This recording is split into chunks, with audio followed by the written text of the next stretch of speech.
I saw a fellow once. He was a soldier and he went through horrific things.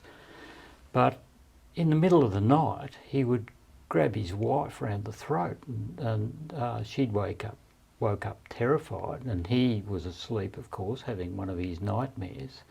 And he was quite bitter and depressed and anxious about this behaviour because he couldn't control it. It happened in the night.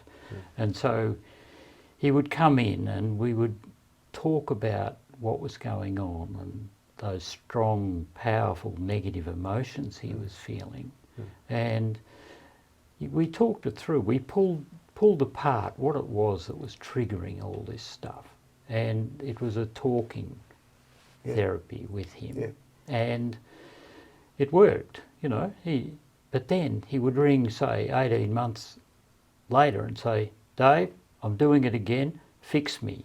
So we'd organise another one, and we'd have to go through and talk it through. We didn't go down a medication track, but he certainly flatlined after a while on these really negative states.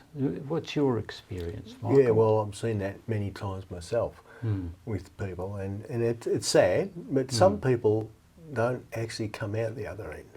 Yes. It's a state where, I think you said about 18 months, sometimes it's not a cycle as in set periods, but they go through this process where they get back to the same place again. And it's very distressing for them. Yes. Right? And some of it's about bitterness, some of it's about wanting, you know, well, I wouldn't say revenge, but there's resentfulness for what's happened, and they just don't seem to be able to let it go, right? And what's important there is to recognise how that becomes a slippery slope. If you stay in that place, then the likelihood is that it will continue, right? That's part of what happens in our brain.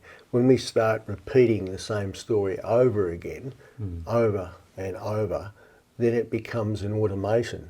It's not something we have to think about, it's something that becomes part of us. And that's really, really difficult to get out of. Yeah.